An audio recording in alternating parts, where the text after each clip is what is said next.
ఉద్యమ సమయంలో వందల కేసులు వేసుకున్న నేను విద్యార్థి నాయకుడిని ప్రజల కోసం వచ్చినా అని చెప్పి గాదర్ కిషోర్ కుమార్ గారు ప్రతి సభలు సమావేశాల్లో చెప్తుండే కదా. అటువంటి వ్యక్తి ఓడిపోవడానికి గల కారణం ఏందన్నా స్థానికంగా అంటే? ఇసుక మాఫియా అంటే ఘోరంగా. ఇప్పుడు అక్కడ తుంగతుర్తి నియోజకవర్గంలో ఎక్కడైనా వాగులు చూసుకుంటే మొత్తం లారీలను పెట్టి ఆ మోత్కూరు నుండి ఇట్లా హైదరాబాద్కి ఉస్మానియా యూనివర్సిటీకి ఏ ఇయర్ నుంచి వచ్చారు, ఇప్పటివరకు ఎన్ని ఉద్యమాలు చేశారంటే ఏం చెప్తారన్న? నేను 2009లో వచ్చిన.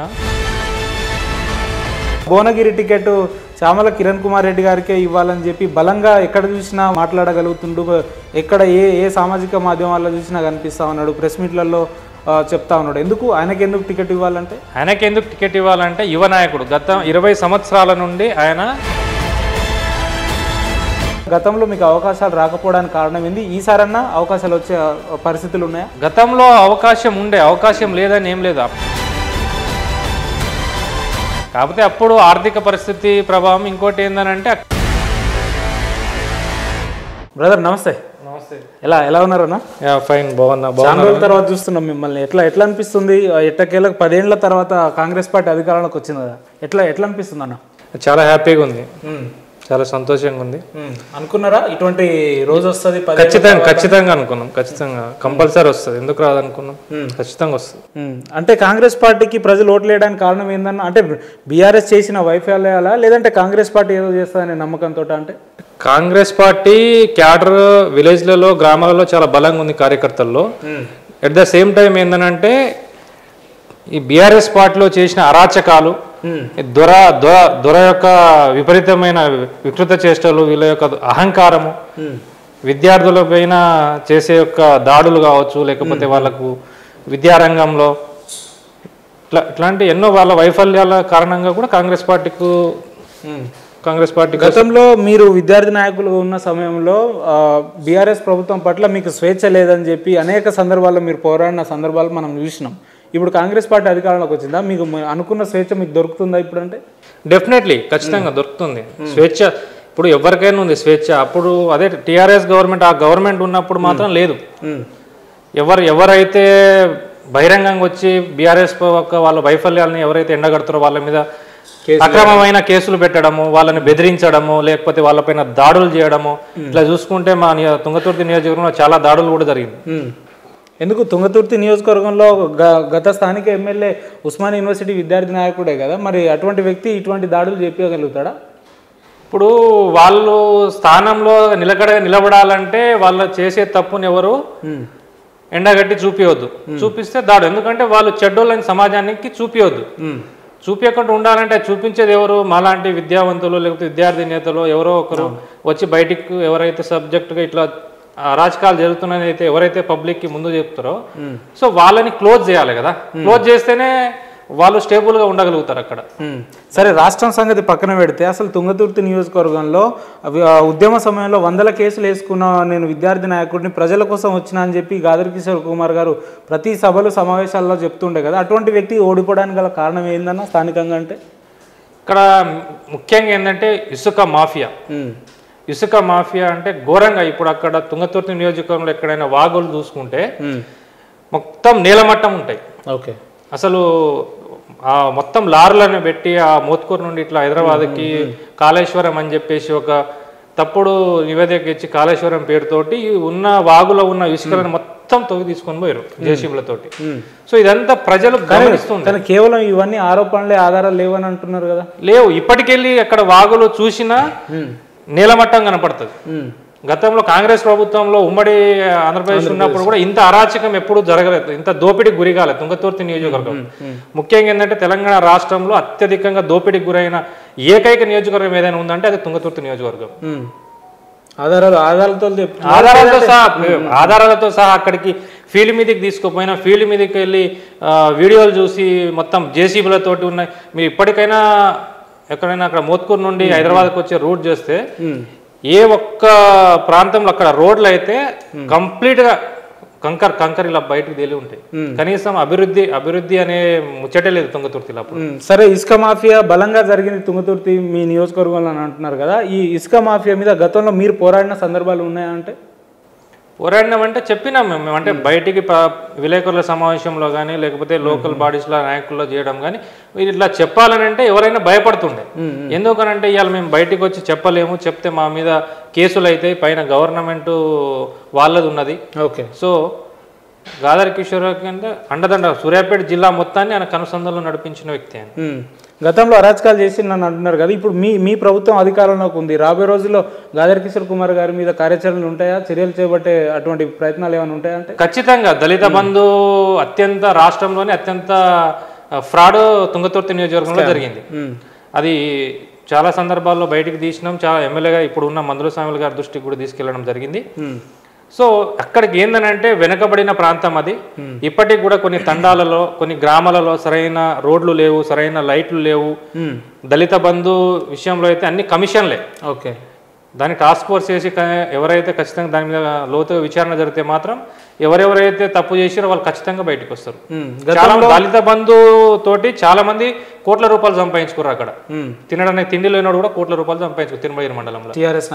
టీఆర్ఎస్ నాయకులు ఉన్నాయా? రాబోయే రోజుల్లో వారి మీద కార్యాచరణలు ఉంటాయా? ఖచ్చితంగా మా ఎమ్మెల్యే గారి దృష్టికి తీసుకెళ్ళినా, మందుల స్వామి గారి దృష్టికి వెళ్ళినాం. దాని మీద చాలా సీరియస్గా ఫోకస్ పెట్టిండు. ప్లస్ ఎవరైతే ఇసుక కంప్లీట్ ఇసుక మాఫియాలో మాత్రము ఇసుకని తవ్వి తీయడానికి ఎటువంటి రైట్స్ లేకుండా అధికారులకు స్పష్టమైన ఆదేశాలు జారీ చేయడం జరిగింది. గత 10 ఏళ్లుగా తుంగతుర్తి నియోజకవర్గంలో ఇన్ఛార్జ్గా ఉన్నటువంటి అద్దంకి దయాకర్ గారిని కాదని చివరి నిమిషాన మందుల స్వామి గారిని ఇవ్వడం వెనుక ఉన్న అంతర్యం ఏందన్నా? అంటే అప్పట్లో మేము ఉస్మానియా యూనివర్సిటీ జేఏసీ నుండి మేము ఫైట్ చేసినాం. ఓకే. ఈ ప్రాంతం వాసికే టికెట్లు ఇవ్వాలి, ఎవరైనా ఈ ప్రాంత వాసికే టికెట్ ఇవ్వాలి, ఈ ప్రాంత వాసిలో టికెట్ ఇస్తేనే ఖచ్చితంగా అత్యధిక మెజార్టీతో స్థానికులకే టికెట్ ఇవ్వాలని చెప్పేసి మేము ఆ నినాదాన్ని అప్పుడు మేము ఫైట్ చేసినాం. సో అది ఇంప్లిమెంట్ అప్పుడు కాలే. సరే, తర్వాత మందుల స్వామి గారికి ఇవ్వడానికి కారణం ఏంటంటే మాదిక సామాజిక వర్గానికి ఇస్తేనే ఓట్లు ఎక్కువ పడతాయి. ఎందుకంటే అక్కడ డామినేషన్ మాదిక సామాజిక తుంగతుర్తిలో మాదిక సామాజిక వర్గం. ఇప్పటిదాకా మాదిక సామాజిక వర్గానికి అటు టీఆర్ఎస్లో కానీ ఇటు ఇవ్వలేదు. సో అదొకటి ప్లస్ పాయింట్ అవ్వడం. అంటే మీరు ఉస్మానియా యూనివర్సిటీకి ఏ ఇయర్ నుంచి వచ్చారు, ఇప్పటి వరకు ఎన్ని ఉద్యమాలు చేశారంటే ఏం చెప్తారన్న? నేను 2009లో వచ్చిన. 2009లో అప్పటి నుండి పీజీ అడ్మిషన్, తర్వాత లా ఎల్ఎల్బి చేసిన. ఓకే. ఎల్ఎల్బి చేసిన తర్వాత 2009లో అప్పుడు తెలంగాణ మూవ్మెంట్లో పాల్గొన్నా నేను. ఓకే. పాల్గొన్నాం అప్పుడు. ఆ తర్వాత మధ్యలో కొన్ని అనివార్య కారణాల వల్ల నేను ఒక 2-3 ఇయర్స్ స్టడీ మీద కాన్సన్ట్రేట్ చేయడం జరిగింది. ఇక మనం గ్రూప్ 2కి అట్లా ప్రిపేర్ అవ్వడం జరిగింది.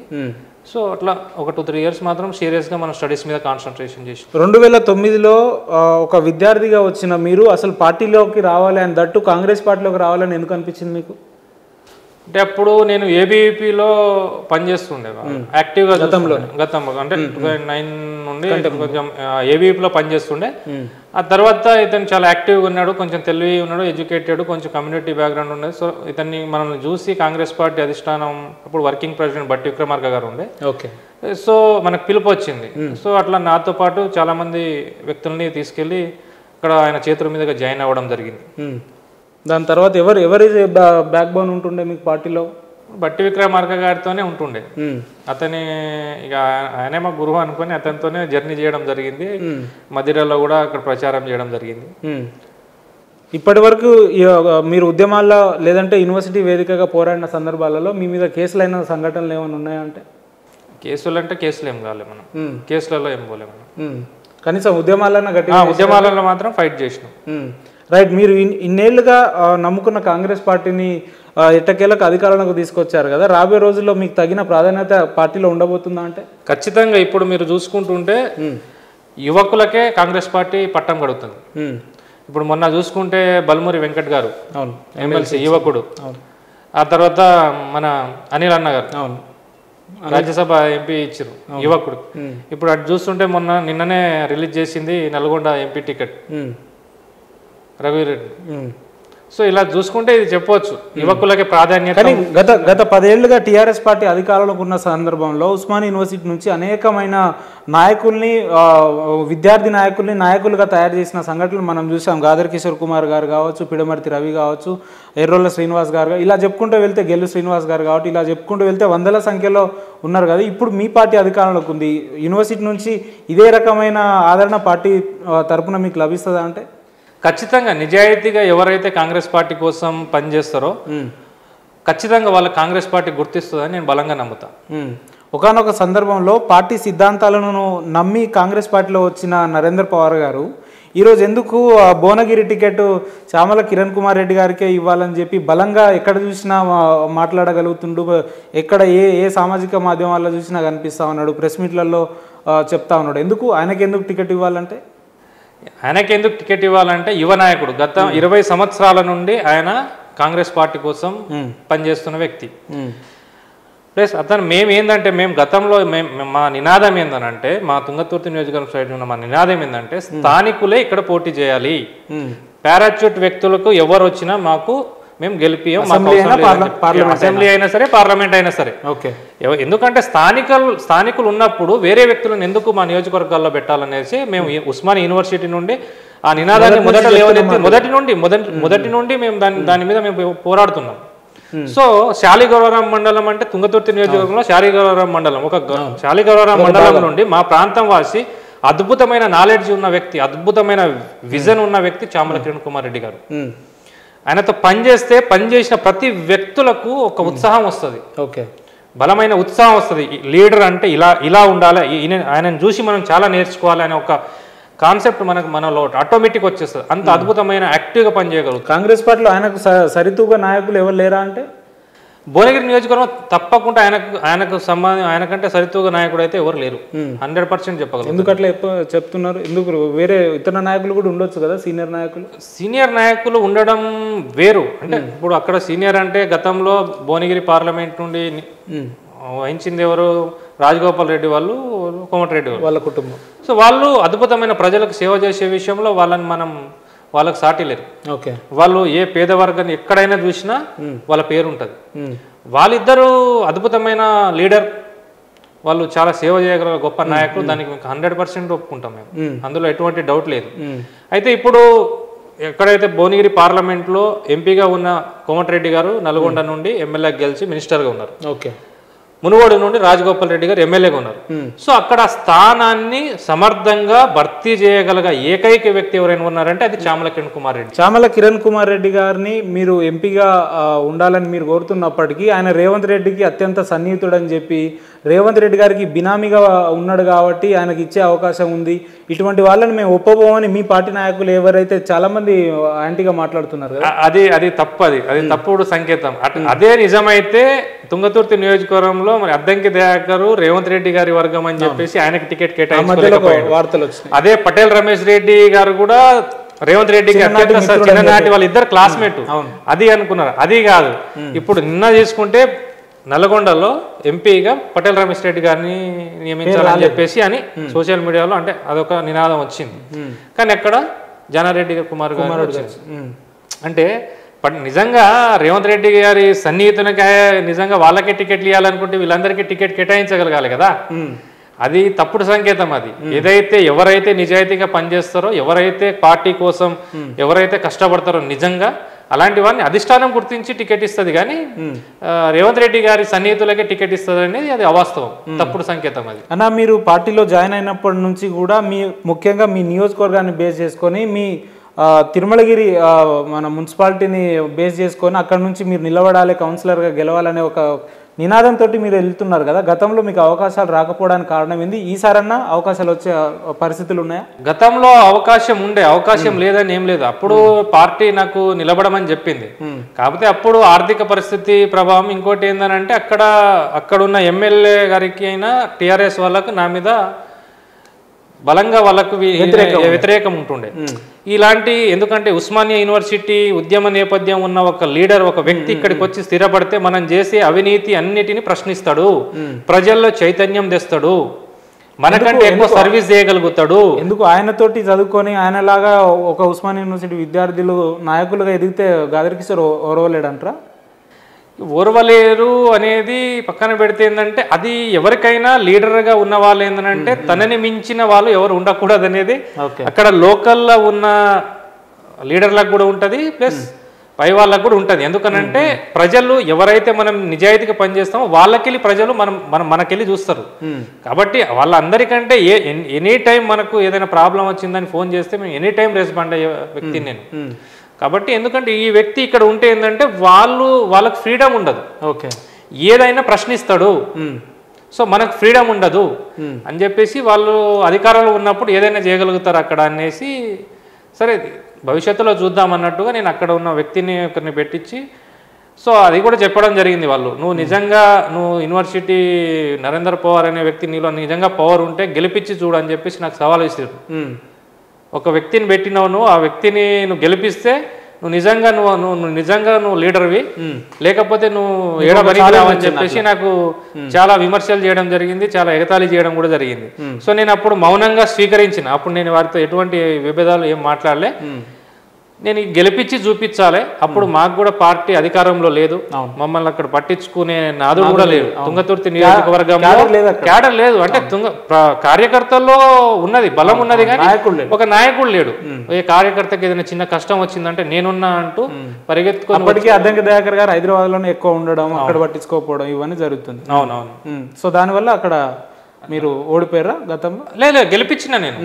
అక్కడ ఉన్న వ్యక్తిని మొదటి వార్డు తిరుమలగిరి మున్సిపాలిటీ 1వ వార్డులో ఎలక్షన్ సాయంత్రం అయిన వెంటనే ప్రతి ఒక్కళ్ళు అసలు రిజల్ట్ తెలపక ముందే ఫస్ట్ వార్డు గెలుస్తుందని చెప్పేసి ప్రతి ఒక్కరు చెప్పడం జరిగింది. ఆ పరిస్థితులు ఉండే అప్పటికే, ఫస్ట్ లేకుండే, అసలు గెలవదు అనే దాన్ని గెలిపించిన ఏకైక వ్యక్తి నరేంద్ర పవార్ అని చెప్పేసి నియోజకవర్గాల్లో తిరుమలగిరి మున్సిపాలిటీలో అప్పుడు నాకు చాలా గొప్ప పేరు వచ్చింది. ఇందాక మీరు ఒక మాట, నేను గతంలో ఆర్థికంగా బలంగా లేను కాబట్టి కౌన్సిలర్గా నిలబడలేకపోయినా అన్నారు కదా, ఇప్పుడన్నా ఆర్థికంగా బలపడ్డారా నరేంద్ర పవార్ గారు? అంటే రాబోయే రోజుల్లో కౌన్సిలర్గా చూడబోతున్నావా మిమ్మల్ని? అంటే తప్పకుండా, ఎందుకంటే నా లక్ష్యమే ప్రజలకు సేవ చేయాలని చెప్పేసి. నేను యాక్చువల్గా Group 2 ఇట్లా వెళ్ళి ప్రభుత్వ ఉద్యోగంలో ప్రజలకు సేవ చేయాలని చెప్పేసి నాకు చిన్ననాటి నుండి ఒక కళ ఉండే. సో అది తీరలే. ఎందుకు ఈ బీఆర్ఎస్ ప్రభుత్వంలో నోటిఫికేషన్లు సరి రాక అన్ని అవినీతి, అన్ని పేపర్ లీకేజీలు, అన్ని పైరవీలు ఇలా ఉండడం వల్ల నిజాయితీగా చదివే వ్యక్తులకు జాబులు రాకుండా పోయినాయి. సో ఇప్పుడు ఆ దశ మార్చుకొని నేను ఇటు, ఎందుకంటే నాకు ఒక రాజకీయ గురువుగా చామల కిరణ్ కుమార్ రెడ్డి గారిని ఎంచుకోవాలని చెప్పేసి నేను నిర్ణయించుకున్నాను. ఎందుకంటే యువకులతోటి అటువంటి గొప్ప నాయకులతోటి మనం జర్నీ చేస్తే అతన్ని చూసి మనం ఎలాంటి మంచి పనులు చేయాలి, ఎలాంటి చెడు పనులు చేయకూడదు, ఎట్లా ఉండాలని చెప్పేసి ఒక నిబద్ధత ఉంటుంది, ఒక క్రమశిక్షణ గల లీడర్ ఆయన. సో ఆయన ఆధ్వర్యంలో ఒక మాట చెప్పండి, మీరు ఇతర నాయకుల్లో చూడని లక్షణాలు మీకు కిరణ్ కుమార్ రెడ్డి గారిలో ఏం కనిపించినాయి అంటే ఏం చెప్తారు మీరు?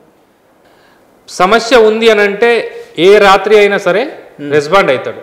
ఓకే, ఇప్పుడు నాకు ఈ ప్రాబ్లం ఉంది అని అంటే అక్కడ నిలబడే ఫోన్ కొడతాడు. ఈ వ్యక్తి వస్తున్నాడు, ఈ వ్యక్తికి సహాయం చేయండి, ఆన్ ది స్పాట్ చేస్తాడు. ఎవరికైనా సహాయం కావాలంటే అర సెకండ్ కూడా ఆలోచించడు. ఇప్పటికీ చూసుకుంటే 7 నియోజకవర్గాల్లో ప్రతి ఒక్క నియోజకవర్గంలో ప్రతి ఒక్క మండలాల్లో 47 మండలాలు ఉంటాయి. ప్రతి మండలంలో చామల కిరణ్ కుమార్ రెడ్డి తెలియని వ్యక్తి లేడు.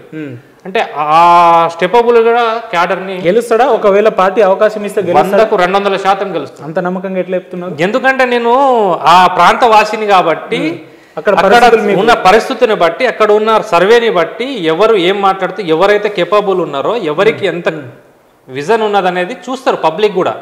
అతను సిన్సియర్గా నాకు టికెట్ వస్తుందా రాదా అనేది పక్కన పెట్టి, ఎందుకంటే అక్కడ పార్టీ బలోపేతాన్ని మనం పటిష్టపరచాలని చెప్పేసి ఒక విజన్ తోటి ఆయన సీరియస్గా ఆయన సొంత డబ్బులు పెట్టుకొని ప్రతిరోజు కాన్స్టిట్యున్సీ తిరుగుతాడు.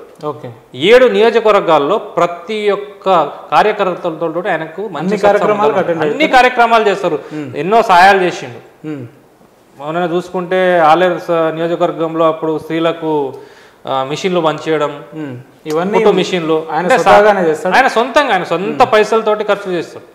ఎక్కడ పోయినా పెళ్లిళ్ళకి పోయినా 50,000 ఇస్తాడు. ఎక్కడైనా చనిపోయిన వాళ్ళకు 1,00,000 2 లక్షలు, ఎవరికైతే ఆరోగ్య పరిస్థితి బాగాలేదో వాళ్ళకు. కాకపోతే ఆయన ఏంటంటే ఈ స్టైలిజము, ఈ షో ఆయనకు నచ్చదు. ఆయనకు సోకులు ఉండదు. సోకులు ఉండదు ఆయనకు. రేవంత్ రెడ్డి గారు లెక్క మనకు ఎందుకు సోకులు అంటాడు. రైట్ అన్న, మనం ఇప్పుడు చూసుకుంటున్న రాజకీయ పరిస్థితులను చూసుకుంటే ఒక సర్పంచ్గా గెలవాలనే వ్యక్తి లక్షలలో ఖర్చు పెడుతున్న సందర్భాలు మనం చూస్తున్నాం. అటువంటిది ఏ రాజకీయ అండదండలు లేకుండా, లేదంటే ఎటువంటి ప్రలోభాలకు లొంగకుండా భువనగిరి పార్లమెంట్కి నిలబడతా అని చెప్పి కిరణ్ కుమార్ రెడ్డి గారు అంటున్నారు అని అంటే ఇతనికి ఇన్ని ఆర్థిక వనరులు ఎక్కడి నుంచి వచ్చినట్టు? ఆర్థిక వనరులను నమ్ముకోలేదు ఆయన. మాలాంటి లీడర్లను, లేదంటే కాంగ్రెస్ పార్టీ కార్యకర్తల్ని ఆయన చేసే సేవల్ని గుర్తించే నేను గెలుస్తా కానీ డబ్బు ఉంటేనే గెలుస్తా, డబ్బు నా దగ్గర అంత డబ్బు ఉంది అని చెప్పేసి ఎక్కడ ప్రచారం చేసుకోలేదు. డబ్బు అనేది సెకండరీ. ఫస్ట్ క్యాండిడేట్ చూస్తారు, సర్వీస్ చేయగలుగుతాడా, ప్రజలకు నమ్మకంగా సర్వీస్ చేయగలుగుతాడా. ఆయన యువకుడు, ఏడంటే ఆడ తిరగగలుగుతాడు. కొంచెం ఏజ్ ఎక్కువ ఉన్న వాళ్ళకు ఓపిక తక్కువ ఉంటుంది, తిరగలేరు. ఎందుకంటే నేను ప్రత్యేకంగా మేము భువనగిరి పార్లమెంట్లో యువకుల కిందకి ఇవ్వాలని అంటున్నామంటే, ఎక్కడైనా సమస్య ఉందనంటే యువ నాయకుడు ఉన్నప్పుడు ఖచ్చితంగా ఏ రాత్రి అయినా లేకపోతే ఎంత టైం వరకు అయినా జర్నీ చేయగలుగుతారు, వాళ్ళు నియోజకవర్గాల్లో తిరగగలుగుతారు. తిరగగలిగితే ప్రజల యొక్క సమస్యలను తెలుసుకోగలుగుతారు. అదే కొంచెం ఏజుడు ఎక్కువ ఉన్న వర్షం ఆరోగ్యం సహకరించదనే చెప్తున్నాం కానీ తెలివితేట లేకనో అది లేకనో అంటలేం. ఖచ్చితంగా 7 నియోజకవర్గాల్లో ఆయన ఎప్పుడో వర్కౌట్ చేసి పెట్టుకున్నాడు. ఏ గ్రామాల్లో ప్రతి ఒక్క బ్లాక్ స్థాయిలో పోతే, బూత్ స్థాయి లెవెల్లో పోతే ఖచ్చితంగా ఆయన ఒక బూత్కు ఒక 2 చొప్పున ఒక సిస్టమేటిక్గా వర్క్ చేసుకొని పెట్టుకున్నాడు. ఆయనకు టికెట్ ఇస్తే మాత్రం 100కి 200% 3 నుండి 4 లక్షల మెజారిటీతో అద్భుతంగా గెలవగల వ్యక్తి. సరే, మీరు చెప్తున్నట్టు ఆయనకు టికెట్ ఇస్తే మంచిదే. ఒకవేళ రాకపోతే రాబోయే రోజుల పరిస్థితి ఏంటంటే, రాకపోతే మాత్రం కొంచెం భువనగిరి నియోజకవర్గం అనేది గెలవడానికి ఆస్కారం తక్కువ. కాంగ్రెస్ గెలిచే పరిస్థితి లేదంటే, ఎందుకంటే అక్కడ బీఆర్ఎస్ బీజేపీ ఇద్దరు తెర వెనుక కుమ్మక్కై ఉన్నాయి. కాబట్టి కొంచెం గెలుపు గుర్రం వదిలేసి అనవసరంగా మనం గెలవని వ్యక్తిని, ఒక కొత్త తరం ఒక వ్యక్తిని, కొత్త ముఖాన్ని తీసుకొచ్చి ఆడ పరిచయం చేయడం వల్ల ఏంటంటే గ్రామాలలో ఉన్న క్యాడర్ లెవెల్ వరకు ఈ మనిషి పోలేరు. ఎవరైతే కొత్తగా పరిచయం లేని వ్యక్తిని అక్కడ పెడితే ఏమవుతుందంటే గ్రామ స్థాయి లెవెల్లో తెలియదు. ఎందుకంటే ఇప్పుడు ఉన్న ఓటర్స్ అంతా చైతన్యవంతులు. ఎందుకంటే సోషల్ మీడియా, ఎలక్ట్రానిక్ మీడియా ఇట్లా చూడడం వల్ల ఏంటంటే కంప్యూటర్ యుగంలో ఎవరు ఏం చేస్తారు అనేది ప్రతిదీ గ్రహిస్తారు. కాబట్టి వేరే ఎవరినైనా పెట్టిస్తే ఏంటంటే అక్కడ అపోజిట్ వాళ్ళకు అవకాశం ఇచ్చినట్టు అవుతుంది అని చెప్పేసి మా భయం, అంతే. రాబోయే రోజుల్లో తుంగతుర్తి ముఖ్యంగా మన తిరుమలగిరి నుంచి మిమ్మల్ని కౌన్సిలర్గా మీ స్థానికులు గెలిపించుకునే అవకాశం ఉందా అంటే? 100కు 200% గెలిపిస్తారు. నాకు గతంలోనే నిలబడమని చెప్పారు కానీ అక్కడ ఏంటంటే అధికారంలో వాళ్ళు ఉన్నారు. అందుకు ఏంటంటే నాకు కుటుంబ పరిస్థితులు ప్లస్ నాకు ఆర్థిక పరిస్థితులు, నాకున్న సిచ్యువేషన్ అప్పుడు నిలబడి, ఎందుకంటే నేను నిలబడితే ఏంటంటే పబ్లిక్కి సర్వీస్ చేయాలి. ఎందుకంటే ఏదో నిలబడ్డాము సోకుకు మళ్ళీ గెలిచినాం ఏదో సోకుకు పోయేటట్టు కాదు. దానివల్ల ఏంటంటే నాకు ఫ్యూచర్ దెబ్బతింటుంది. నేను 100% ఆ పదవికి నేను న్యాయం చేయగలుగుతానంటేనే నేను నిలబడాలి. నేను అప్పుడు నిజంగా చేయాలంటే నాకున్న పరిస్థితుల వల్ల నేను అప్పుడు గెలిచినా కూడా నేను న్యాయం చేయలేని పరిస్థితిలో ఉన్నా. ఎందుకంటే నా పరిస్థితి అప్పుడు అలా ఉంది కాబట్టి నేను అప్పుడు డ్రాబ్యాక్ అయినా. ఇప్పుడు ఎందుకంటే నేను 100గా నేను ఎంతమందికైనా నేను సేవ్ చేసేంత కెపబుల్ నాలో ఉంది కాబట్టి నేను ధైర్యంగా నేను నిలబడతా. ఎందుకంటే నేను పార్టీ కోసం చాలా కష్టపడ్డా. ఒక కింది స్థాయి నుంచి, గిరిజన ప్రాంతం నుంచి ఒక పేద విద్యార్థిగా ఉస్మానియా యూనివర్సిటీలో అడుగుపెట్టిన నరేంద్ర పవార్ గారు ఈరోజు కౌన్సిలర్గా అవ్వాలని లేదా ఒక వ్యక్తికి టికెట్ ఇవ్వాలని ఇంత బలంగా మాట్లాడుతున్నాడు, కొట్లాడగలుగుతున్నాడు అని అంటే ఇతని వెనకాల ఎవరు ఉంటారు? నా వెనకాల ఎవరూ లేరు, కాంగ్రెస్ పార్టీ ఉంటుంది. కాంగ్రెస్ పార్టీ మాత్రమే ఉంటుంది. ఎవరో చెప్పండి, రాజకీయ నేపథ్యం నుంచి వచ్చిన వాళ్ళు ఎవరు లేరా? నా కుటుంబం నుండి రాజకీయ నేపథ్యం వచ్చింది ఎవరు లేరు. మా నాన్నగారు అప్పట్లో ఉండే బీజేపీ నుండి అప్పట్లోనే, అంటే మేము చిన్నగా ఉన్నప్పుడు వార్డ్ మెంబర్గా గెలిచి ఉండే. ఓకే. ఆ తర్వాత ఏంటంటే అక్కడ తిరుమలగిరిలో ఏంటంటే కొంచెం రాజకీయ పలుకుబడి ఎవరంటే వాళ్ళు చెప్పిన విధంగా నడుచుకునే వాళ్ళకే టికెట్లు ఇస్తారు. ఓకే. గంగిరెద్దులో ఎవరైతే తల ఊపుతారో వారికి మాత్రమే టికెట్లు ఇస్తారు. కానీ ఒక లీడర్ని సొంతంగా తయారు చేయాలి, ఆయన సొంతంగా ఆలోచనతోటి ప్రజలకు సేవ చేయాలనే వ్యక్తులకు అక్కడ ఎవరు గతంలో మీకు టీఆర్ఎస్ పార్టీ నుంచి అనేకమైన ప్రలోభాలు, ఇబ్బందులు కూడా వచ్చినాయి. అట్లాగే వేల కోట్లలో మీకు ఆఫర్స్ కూడా వచ్చినాయని కూడా విన్నాం. మరి వెళ్ళుంటే ఈ పార్టీకి మీరు అత్యంత స్థాయిలో ఉంటుండే కదా, మరి ఎందుకు ఈ ఇబ్బందులు? అప్పుడు ఎమ్మెల్యే గారు అంటే యూనివర్సిటీ కాబట్టి యూనివర్సిటీలో ఆయనకు సంబంధించిన ఫ్రెండ్స్, నాకు సంబంధించిన కామన్ ఫ్రెండ్స్, మ్యూచువల్ ఫ్రెండ్స్ ఉంటున్నప్పుడు అప్పుడు నేను అంటే అప్పుడు అద్దంకి దయాకర్ గారు ఉండే. అద్దంకి దయాకర్ గారు 2018లో అప్పుడు నిలబడ్డప్పుడు ఏంటంటే సరే మనకు ఏందనంటే యువకుడు ఉన్నారు, యువకుడికి ఇచ్చారు కాబట్టి మనం ఫైట్ చేయాలి, ఆయన గెలిపించుకోవాలని చెప్పేసి నేను చాలా నియోజకవర్గాలు మొత్తం తిరిగినాం మేము. ఉస్మాన్ యూనివర్సిటీ జేఏసీ తరఫున ప్రతి నియోజకవర్గంలో ఉన్న ప్రతి గ్రామంలో మేము తిరగడం జరిగింది. తిరిగి ఓటర్లను చైతన్యవంతం చేసినాం. ఆ క్రమంలో ఇంత కమిట్మెంట్ తోటి ఎందుకు చేస్తున్నావు, నువ్వు చాలా మొబిలైజ్ చేస్తున్నావు పబ్లిక్లలో, నీకెందుకు, నీకు ఆఫర్ ఇస్తాము, నేను మాట్లాడతా అన్న దగ్గర, మీరు రండి, మీ వాళ్ళందరినీ తీసుకొచ్చి జాయిన్ చేసి ఇవ్వమని చెప్పేసి ఆఫర్ ఇచ్చినది మాట వాస్తవమే. ఓకే, కానీ నేను ఇప్పుడు ఆ 4 రూపాయలు ఆ డబ్బులకు నేను లొంగిపోతే రేపు నాకు ఫ్యూచర్ ఉండదు. ఓకే, ఏదైనా ఈ రోజు ఉండకపోవచ్చు, ఈ రోజు కాంగ్రెస్ పార్టీ అధికారం లేకపోవచ్చు, ఏదో ఒక రోజు మాత్రం ఖచ్చితంగా కాంగ్రెస్ పార్టీ అధికారం ఉన్నప్పుడు 100% నాకు న్యాయం జరుగుతుందని ఒక నమ్మకంతో నేను ఎంత కష్టం వచ్చినా, ఎంత బెదిరింపులు వచ్చినా సరే నేను లొంగకుండా నేను ఫైట్ చేయడం జరిగింది. ఇప్పుడు కనిపిస్తుందా మీకు పార్టీలో భవిష్యత్తు, మీ భవిష్యత్తు అంటే? ఖచ్చితంగా కనిపిస్తుంది. కాకపోతే నేను పార్టీ కోసం ఇంకా కష్టపడాలి. ఇప్పుడు రేపు పార్లమెంట్ ఎలక్షన్ ఉన్నది. ఈ ఎలక్షన్లో నేను ఖచ్చితంగా హార్డ్ వర్క్ చేసి గుర్తిస్తుంది, పార్టీ కంపల్సరీ గుర్తిస్తుంది. కానీ మనం నాకే ఇవ్వాలని చెప్పేసి నేను అడుక్కునే స్థితిలో ఉండొద్దు. నిజాయితీగా కష్టపడితే మాత్రం ఖచ్చితంగా పార్టీ గుర్తింపిస్తుంది, దాంట్లో ఎలాంటి డౌట్ లేదు. రైట్ అన్న, మీరు చామల కిరణ్ కుమార్ రెడ్డి గారికి టికెట్ ఇస్తే మాత్రం పక్కా గెలుస్తాడు, లేదంటే కష్టం అని చెప్తున్నారు. ఒకవేళ ఇదే మనం ఎన్నికల రిజల్ట్స్ తర్వాత మళ్ళొకసారి మీ అభ్యర్థిని గెలిపించి మాతో ఇంటర్వ్యూలో మీరు కూర్చుంటారా అంటే? ఖచ్చితంగా గెలిపించి చూపిస్తాం మేము. చామల కిరణ్ కుమార్ రెడ్డి గారికి టికెట్ ఇస్తే, ఎందుకంటే స్వతహాగా నేను ఆన్ రికార్డ్ చెప్తున్నారు, ఎలక్షన్ తర్వాత మళ్ళీ వచ్చి ఒకసారి కలుస్తామని చెప్తున్నారు. మేము ఇది గుర్తుపెట్టుకుంటాం. ఖచ్చితంగా మీరు నోట్ చేసి పెట్టుకోర్రి. చామల కిరణ్ కుమార్ రెడ్డి గారికి టికెట్ ఇస్తే మాత్రం అక్కడ 100కు 200% నేను కెమెరా ముందు చెప్తున్నా, మీరు రికార్డ్ చెప్తున్నా, మీరు రాసి పెట్టుకోరు. 100కి 200% గెలుస్తారు. ఎందుకంటే ఆయనతో జర్నీ చేస్తే తెలుస్తుంది, నేను చెప్పడం కాదు. ఆయన స్ట్రాటజీ వేరే ఉంటుంది. ఆయన గ్రౌండ్ లెవెల్లో సమస్యలను తీసుకుపోవాలనుకుంటాడు. పార్టీ యొక్క సందేశాలని గ్రౌండ్ లెవెల్లో తీసుకుపోవాలని చెప్పేసి ఒక విజన్ వేసుకుంటాడు, ఒక ప్లాన్ వేసుకుంటాడు, ఒక చార్ట్ వేసుకుంటాడు. ఇప్పుడు వాస్తవంగా చెప్పాలంటే 47 మండలాల నుండి ప్రతి మండలానికి ఎవరెవరు అనేది ఎక్స్పర్ట్ అనేది ఒక ఎక్సర్సైజ్ చేసుకొని రెడీగా పెట్టుకున్నాడు ఆయన. ఎప్పుడు గత 5-6 నెలల నుండి వర్కౌట్ చేయడం. అంటే ఒక లీడర్కు ఉండాల్సిన లక్షణం అది. అంతేగాని ఢిల్లీలో పోయి కూర్చొని నాకు టికెట్ కావాలి, లేకపోతే ఆర్డర్ టికెట్ కావాలి, ఇది కావాలని చెప్పి వాళ్ళ దగ్గర ఫైర్ ఆయన ఇంటికాడ నుండి డైరెక్ట్ నియోజకవర్గానికి వస్తాడు. ప్రజలలో ఎవడైనా ఆహ్వానిస్తే అక్కడ ఎవరికి ఏ సాయం కావాలో అందిస్తాడు, మళ్ళీ అతని దారి అతను వెళ్తాడు. రైట్ అన్న, చివరిగా మీరు ఏదైతే భువనగిరి అభ్యర్థిగా చామల కిరణ్ కుమార్ రెడ్డి గారికి స్థానిక ప్రజలు ఓట్లు వేయాలని చెప్తున్నారో, అటువంటి మీ ఓటర్లకు చివరి మాటగా, మీ వంతు మాటగా మంచి సందేశాన్ని ఇవ్వాలంటే ఏం చెప్తారు మీరు? నేను ఖచ్చితంగా భువనగిరి పార్లమెంట్ నియోజకవర్గంలో చామల కిరణ్ కుమార్ రెడ్డి అంత గొప్ప లీడర్ నాకు తెలిసి రాడు. అలాంటి వ్యక్తిని కనుక మిస్ చేసుకుంటే మాత్రం భువనగిరి పార్లమెంట్ నియోజకవర్గం నిజంగా మనం దురదృష్టవంతులమే అవుతాం. ఎందుకంటే ఆయన యంగ్స్టర్ కాబట్టి ఆయనకు పూర్తి నాలెడ్జ్ ఉంది. ఈ 7 నియోజకవర్గాల్లో ఎన్ని మండలాలు, ఎన్ని గ్రామాలు, ఎన్ని గ్రామ పంచాయతీలు, ఎక్కడెక్కడ ఏ సమస్యలు ఉన్నాయో ఆయన కంప్లీట్గా గ్రౌండ్ లెవెల్లో నాలెడ్జ్ ఉంది ఆయనకు. ఇప్పుడు వేరే వ్యక్తి రావడం వల్ల ఏంటంటే ఇదంతా స్టడీ చేయడానికి టైం పడుతుంది. ఈ లోపు ఏంటంటే ఎవరైతే ఆయన కోసం ఆయనతోటి అట్రాక్ట్ అయ్యి కనెక్టివిటీ ఉన్నారో వాళ్ళు, ఆ కార్యకర్తలైనా, ఆ లీడర్లైనా ఏమవుతారంటే నిరాశకు లోనవుతారు. దానివల్ల నష్టం చేకూరుతుంది. ఎందుకంటే అక్కడ ఆల్రెడీ బీజేపీ అంటే మాజీ ఎంపీ, బీఆర్ఎస్ మాజీ ఎంపీ బూర నరసింహ గౌడ్ గారు, అటు బీఆర్ఎస్ క్యాండిడేట్, వీళ్ళంతా ఏంటంటే కాంగ్రెస్ పార్టీని దెబ్బ కొట్టాలని చెప్పేసి ఒక ప్రీ ప్లానెడ్గా కుట్రబడుతున్నది. అక్కడ ప్రీ ప్లానెడ్గా ఉన్నది అది. సో దాన్ని ఛేదించగలగా ఏకైక విజన్ ఉన్న నాయకుడు చామల కిరణ్ కుమార్ రెడ్డి తప్ప వేరే వాళ్ళకు ఎవరికి అక్కడ అంత. చివరగా నేను భువనగిరి పార్లమెంట్ నియోజకవర్గ ప్రజలందరికీ, ఓటర్కి నేను విన్నవించేది ఒకటే, చామల కిరణ్ కుమార్ రెడ్డి అన్న చాలా విజన్ ఉన్న వ్యక్తి, ఒక ఆదర్శం, మనకు అందరికీ ఆదర్శమైన ఒక యువకుడు. కాబట్టి అటువంటి వ్యక్తిని మనం గెలిపించుకుంటే ప్రతి ఒక్క ఓటర్లకు నేను చెప్తున్నా, చామల కిరణ్ కుమార్ రెడ్డి అన్న కనుక మనం గెలిపించుకుంటే మాత్రం మన భవిష్యత్తు బాగుంటాయి. గతంలో బీఆర్ఎస్ ప్రభుత్వంలో మన భువనగిరి పార్లమెంట్ నియోజకవర్గం అత్యంత వెనుకబడి ఉన్నది. ఏ పార్లమెంట్ నియోజకవర్గం కూడా అంత వెనుకబడి లేదు.